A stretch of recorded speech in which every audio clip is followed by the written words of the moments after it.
بسم الله الرحمن الرحيم سؤال وهذا لما أردينا قيمة هي وقاية له وهنا أهي معنا سعيد يوسف محمد معنا قد نجمع دوينا أي كمديهن كيمستري وحنا مرول مركزي جعلها إلى سوق بيو برشة الصوماليات مقالة عن إسلامية هي واحدة أي مركزي كبدلي دونا كريم مدة مدة جايو وحول بو عن أركو إن برشة واحدة أي كبدلي كران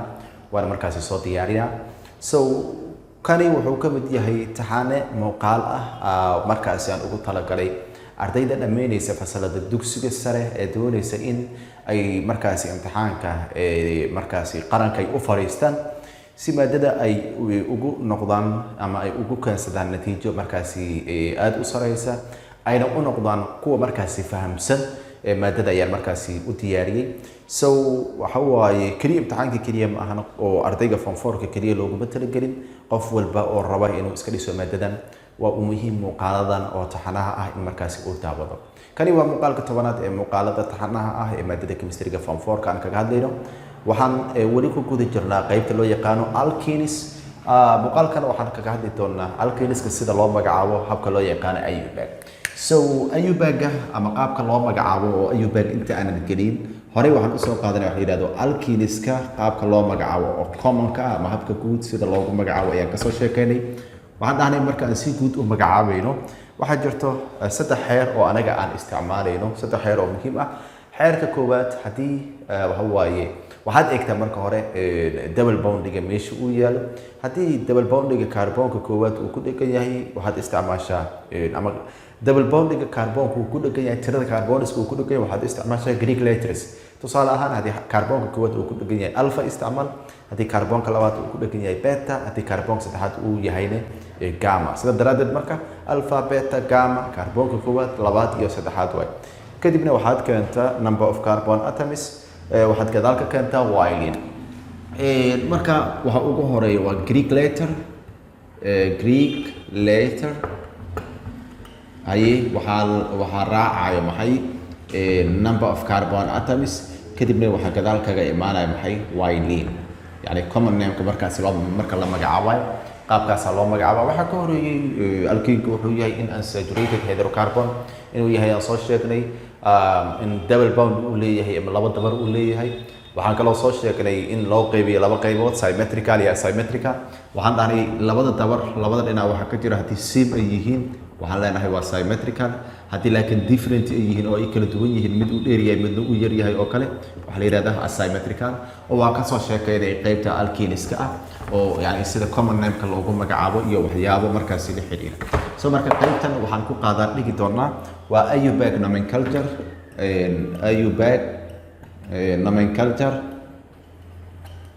nomenclature of alkeniska qaabka Ayubag loogu magacaabo ayaan markaasi qaybtan aan kaga hadli doonaa waxaan soo sheegnay Ayubag wax laga soo gaabiyay aid oo kale waxaan sheegnay in laga soo gaabiyay international youth oo kale waxa laga soo gaabiyay waa union sidaan markaasi hore u sheegnay p oo kale waa soo sheegnay waxa laga soo gaabiyay waa bu oo kale waa applied p dana waa sheegnay ama c dana waxa laga soo gaabiyay waa chemistry sidaan markaasi hore u soo sheegnay 1958 ayaan dhahnay markii ugu horeysay ay dad markaasi culimo ah ay isticmaalaan habkan loo yaqaan Ayubag marka alkeniska qaabka Ayubag ahaan sida markaasi loogu isticmaalo wuxuu la mid yahay sida alkeniska oo kow marka hore parent gene iyo side gene ayaad markaasi kala soocaysaa kadibna side-ka ayaad magacaabaysaa waxa xusid mudan marka qaybtan oo markaasi alkeniska double bond ama labada dabar meesha uu yaalo kaarboonka uu ku dhagan yahay iyo markaasi la cadeena tusaale ahaan example 1 oo kale hadii markaasi aan soo qaadano example 1 waxa magacaabeynaa marka isku dhiskan CH3 CH inta tusaale waxaan kaga dhigan CH3 okay CH waxaan leenahay aan dhahno CH2 okay aan eegno waxay noqonaysaa maxay 4 5 8 marka waxa waaye waxa yaala maxay double bondiga meesha uu ku dhagan yahay marka double bondiga waxaan ayaan ka tirinaynaa kaarboonka u dhow yahay intii aan ka tirino waa kaarboonka labaad uu ku dhagan yahay intii aan ka tirinana wuxuu ku dhagan yahay kaarboonka labaad sidaa daraadeed labada dhinac waan ka tirin karnaa dhankan haddii markaas aan ka soo tirino dhankaas aan ka tirinayna soo marka dhankaas haddii aan ka soo tirino waxaa yaala substituent ama cyclin ee yaala oo methyl ah methylku wuxuu ku dhagan yahay kaarboonka labaad sidaa daraadeed waxaan leenahay 2 methyl ayaan markaas leenahay kadibna dash dheh double bondiga kaarboonka uu ku dhagan waa kaarboonka labaad meesha kaliya uu kaga duwan yahay waa halkan kadibna meeqa waa meth eth prop but saddex afar iyo markaas noqonaa markaan qaabkan u tirinayno sidaa daraadeed meth eth prop but wuxuu noqonaa but meesha double bond ayaa yaalo in ila double bond macnaheedu wuxuu yahay waa in soo marka waxa waaye waa example 1 waa qaybtan haddii aan soo qaadano example 2 oo kale haddii markaas aan soo qaadano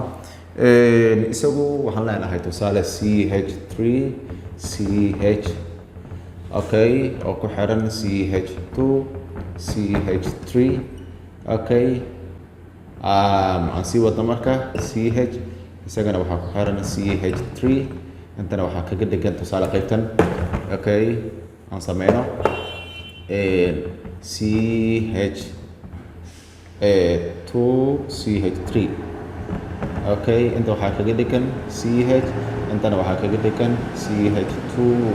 ayaa kaga dhigan marka haddii markaasi aan eegno waxa waaye saddex yani qaabkan haddii markaasi aan magacaawno oo ayubaag ahaan aan u magacaawno meeshan waxaa yaala waa ethyl meeshana waxaa yaala waa methyl alphabetically ahaan ayaan markaas u fiirinaynaa 1 2 3 4 5 kaarboon ayaa markaasi meesha taalo tirada hydrogeniska yaalaan haddii aan tirino 2 waxa waaye 3 4 5 6 okay meeshan marka waxaa laga rabaa 2 in markaasi ay noqoto away okay waa markaasi saxan yahay haddii markaasi aan eegno meeshan ayaa markaasi 3 laga rabaa meeshan ayaa 3 laga rabaa 3 2 ku dar ama 3 hal ku dar waa 4 4 waxaad ku dartaa inta ile 2 way 5 5 waxaad ku dartaa 5 kale marka lagu daro waa markaasi 10 way sida daradeed marka aan magacaabo hydrogenity ayaan balance gareynaynay meeshan waxa yaalo waa ethyl 2 methyl ayaa markaas meeshan taalo meeshan waxa yaalo waa methyl soo marka double bondiga meeshan uu yaala waa asymmetrical way kala duwan inta hal methyl ayaa ama hal carbon ayaa intana waxa taalo maxay 4 carbon sida daradeed dhankaas ayaan markaas ka soo tirinaynaa 1 2 3 4 5 ayaa markaas leenahay so ethyl iyo sidoo kale methyl waxaa horeeya maxay ethyl ayaa markaas horeyso oo xarafka e markaas ah sida daradeed ethyl ayaa marka hore magacaabayna ethyl wuxuu ku dhigan yahay kaarboonka saddexaad iyo kaarboonka afaraad soo marka waxaan leenahay 3,4 waxaan leenahay diethyl ayaan markaas leenahay dash dheh methyl wuxuu ku dhigan yahay kaarboonka saddexaad sajeenka kale waxa waaye waa 3 methyl ayaan markaas leenahay 3 methyl kadibna double bondiga kaarboonka ku dhigan yahay waa kaarboonka koowaad waxaan leenahay 1 meth eth prop but bent 1 bent kadibna maadaama double bond laga helay in u dambeysay waa 1 bentene iyo markaas noqona 1 bentene soo marka qaabka ayaa markaas loo magacaabaa haddii markaas aan soo qaadano example kale ama example 3 markaas haddii markaas aan soo qaadano okay example 3 oo kale haddii markaas aan soo qaadano oo ka duwan kii hore waxaan leenahay tusaale CH3 CH inta waxaa kaga dhigan CH inta waxaa kaga dhigan CH3 intana waxaa kaga dhigan tusaale CH2 ma CH3 dheh okay sii soco inta waxaa leenahay CH intana waxaa kaga dhigan tusaale CH3 okay sii soco intana waxaa kaga dhigan tusaale CH intana CH2 CH inta waxaa kaga dhigan CH2 CH3 intana waxaa kaga dhigan CH3 soo marka tan aan rabnaa inaan magacaawno qaabkan ayaa markaas lagu cusub marka aan rabno in aan qaabkan u magacaawno marka hore waxaan ka fiirinaynaa double bondiga meesha uu dhow yahay double bondiga inta waxaa ka jiro 2 carbon okay inta aan wax ku daro CH2 dheh CH2 CH3 okay inta marka 2 carbon ka jirto double bond single bonding meesha yaalo 2 ama dhaho 1 2 3 4 intana 1 2 3 4 sida daradeed marka labada dhinacba waa ka tirin karaa oo waxa waaye haddii markaasi dhankan aan markaasi ka tiriyo hale 1 2 3 4 5 6 7 8 ayuu markaasi noqonaa haddii intaan ka tiriyana 1 2 3 4 ayuu noqonaa 5 6 7 8 soo marka waxa waaye dhankan middan hoose ayaan markaasi isticmaalaynaa oo waxa waaye markaasi dhankan ama from left to right ayaan markaasi usii soconayna soo markaan magacaabayno alphabetically ahaan aan fiirinaynaa haddii qaabkan oo kale ay dhacdo oo sidejinka mid ka mid ah haddii methyl kale uu kusii dhego waxaa la isticmaalaa maxay iso ayaa la isticmaalaa ilaan alkylka marka la magacaabayo waa soo sheegnay ilaan kaarboonka koowaad waa kana kaarboonka labaad haddii methyl uu ku dhego waxaa la isticmaalaa iso waa ka soo hadalnay so marka meeshan waxaan isticmaalaynaa iso y iso 1 2 3 waa propane so marka waa py sidoo kale waxaa yaalo methyl ayaa markaasi meeshan yaalo sidoo kale meeshan waxaa yaalo waa ethyl ayaa markaasi meeshan yaalo sidaa daraadeed marka alphabetically ahaan ayaan markaas u hormaraynaa tana ee ka dhigaynaa ayada ku ah tana waa b tana waxay noqonaysaa waa c sida daraadeed marka aan ku hormarno haddii markaasi qaabkan aan u tirino qaabkan haddii aan u tirino meeshaas ay noqonaysaa aan bedelno wejiga oo qaabkii kale aan markaasi isticmaalno 5 6 7 8 midda sare aan isticmaalno ethyl waxay ku dhegan tahay kaarboonka saddexaad sida daraadeed waxaa leeyahay 3 ethyl ayaan markaasi leeyahay 3 ethyl sidoo kale methyl wuxuu ku dhegan yahay kaarboonka lixaad 6 methyl ayaan markaasi leeyahay 6 methyl kaarboonka toddobaad waxaa ku dhegan waa isopropyl ayaa markaas ku dhegan ilaa kaarboonka alkyl groupka kaarboonka labaad markuu ku dhego methyl waxaan soo sheegnay in la isticmaalo iso sidaas daraadeed kaarboonka toddobaad waxaa ku dhegan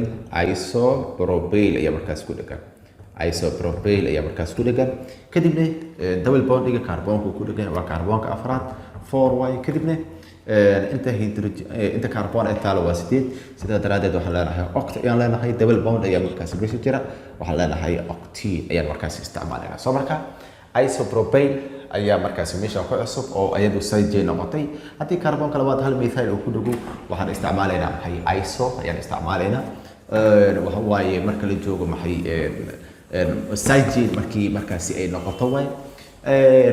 example-ka ugu dambeeya ayaan markaasi qaadanaynaa tusaale waxaan leenahay ch3 okay ch2 c inta waxaa ku xiran ch3 intana waxaa ku xiran tusaale bromo okay c inta waxaa ku xiran hydrogen intana waa chlorine intana aan dhaho ch inta waxaa kaga xiran tusaale ch inta waxaa kaga dhegan ch okay ch intana waxaa kaga dhegan ch3 okay intana waxaa kaga dhegan tusaale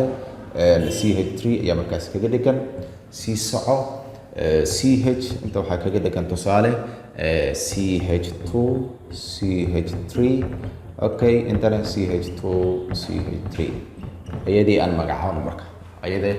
iyadoo tan ah ama middan ah ayaan markaas magacaabaynaa so double bondigaan fiirinaynaa double bondiga meesha uu dhow yahay waa halkan ilaan double bondiga inta waxaa kasoo jira waa 2 laakiin waxaa ka jira waa wax badan sidaa daraadeed marka inta ayaan ka tirinaynaa waxaa leenahay 1 2 3 4 5 6 7 8 9 so marka 9 kaarboon way oo nonane way meeshan waxaa yaalo waa bromo meeshana waxaa yaalo waa bute so marka waxaa yaalo bute iyo bromo alphabetically ahaan inaan horumarino ayaa markaas loo baahay so marka r iyo u yaa hore opq rstu r ayaa horeysa rstu u ayaa gadalka imaanaya sida daraadeed marka ugu horeysa waxaan calaamadaynaynaa oo number 1 aan leenahay waa bromo kadibna bute gadaal aan ka keenaynaa bute meesha ay ka timidna waan markaas sheegi doonaa inta waxaa yaalo waa ethyl e ayaan ku xijinaynaa intana waxaa yaalo waxa waaye ethyl ayaan ku xijinaynaa abc e waxaa ka horeeyo c ayaa ka horeysa ab c ayaa ka horeysa oo chlorine ayaa markaas ku xijinaynaa oo chlorine ah kadibna waxaan ku xijinaynaa maxay waxaa yaalo meeshan ethyl ayaa markaas meeshan yaalo oo waxaa 4 ah maxay ethyl ayaa markaas 4 ah sidaa daraadeed marka bromo ayaan marka hore ku hormarayna bromo waxay ku dhagan tahay kaarboonka afraad sida daraadeed waxaan leenahay for bromo ayaan markaas leenahay bute meeshan ay markaas inoo taala waa isobutyl way sababtoo ah kaarboonka koowaad labaad saddexaad kaarboonka labaad markuu ku dhago methyl waxaan isticmaalaynaa iso sidaan hore u sheegnay soo marka intaan marka magacaano 1 2 3 4 waxay noqonaysaa bute soo marka isobutane ay markaas noqonaysaa isobutane isoda xarafka hore lama xisaabiyo ee butane ay markaas la xisaabiyo oo alphabetically ahaan markaan fiirnayno soo marka bromo iyo bute ayaan ka baxnay waxaa ku xigo chloro iyo markaas ku xigto chloro waxay ku dhagan tahay kaarboonka shanaad sida daraadeed 5 waxaan leenahay chloro dash dheh waxaa ii haray ethyl wuxuu ku dhagan yahay kaarboonka toddobaad sida daraadeed waxaan leeyahay 7 ethyl ayaan markaas leeyahay 7 ethyl kadibna double bondiga kaarboonka uu ku dhagan yahay waa kaarboonka labaad sida daraadeed waxaan leeyahay 2 tirada oo kaarboniska yaalo waa 9 sida daraadeed non ayaan markaas leeyahay double bond iyo markaas meesha yaalo waxaan u dambaysiinaa soo marka qaabkan ayaa markaas loo magacaabaa waxaan filaa marka in muuqaalkan wax badan markaas laga fahmay oo sida markaas ayubaag ahaan loogu magacaabo alkeniska inta ayaan kusoo gabagabaynaynaa muuqaalkan inta aynu ku kulmi doono muuqaalkan muuqaal la mid ahne waa anigoo macalin Saciid Yuusuf Maxamed oo idinkaga tagaya sida ay nabadiino wassalaamu calaykum waraxmatullaahi wabarakaatuh